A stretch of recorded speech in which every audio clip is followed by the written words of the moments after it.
I'm getting hungry right now just talking about this food. But and I love cooking. I'm no, chef or culinary artist or anything, but I'd love to get more into it. Like you say, confit, making your own clarified butter. These are all wonderful skills.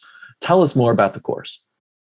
So the course, which is ongoing right now, people are going through it and it's about to wrap up. And I did this first one live, right? And it's been incredible to get feedback from this really diverse group of people.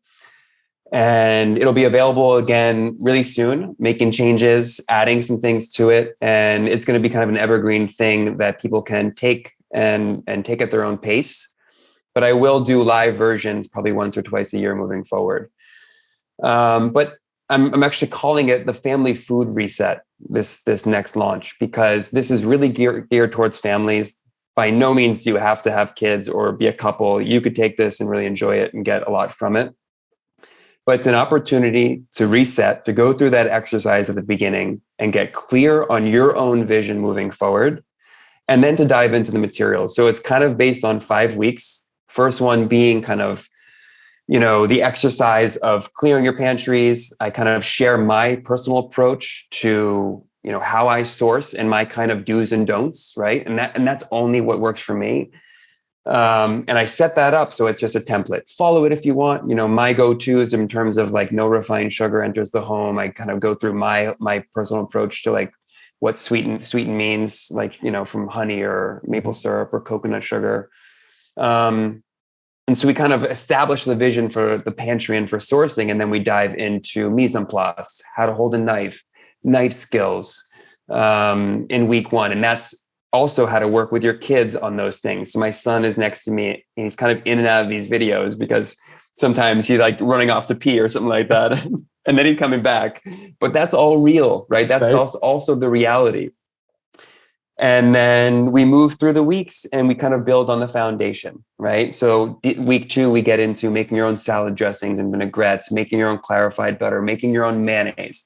And part of that is creating a shift and creating the light bulbs of saying, wait, I don't need to be outsourcing these really simple things. I can make my own. They can be more delicious. They can be malleable. So I can make any version of these things more affordable, and I can control the quality ingredients. So you can spend more on better olive oil because you didn't buy a $6, thing of salad dressing. And then we get into meat cookery and different ways to approach just ground meat at the beginning, to egg cookery and how to make a perfect frittata, how to scramble perfect eggs, even like, how to treat your pots and pans that I've just added to this course, and how to approach cooking in things without them sticking, right? Moving people away from this feeling like you need nonstick pans, which again is also part of this process. It's not just about making the value shift to eat whole foods that are non-toxic. It's also kind of what are the toxins that we're bringing to our home, right? Do we have toxic dish soap? Eating all this healthy food and you got this cheap dish soap that's full of toxins that's on the plate still, right? Residually. So I got off on a tangent into the egg cookery. And then we kind of rounded off with week 5 with kind of like an average plate on a Wednesday night and what that looks like and how to kind of piece it together, right? And I've added in now to this course fish cookery, like how to kind of take home a whole fish if you want.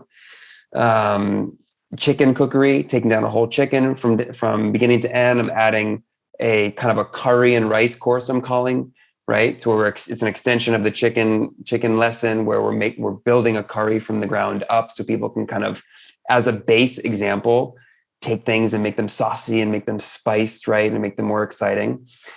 And by the end, my hope is that you don't have to just on a Wednesday night, be searching for a recipe or racking your brain for what to make. Even if you don't have a plan, which I hope after taking this course, you've begun to form one, you can open your fridge and you've become a different cook, right?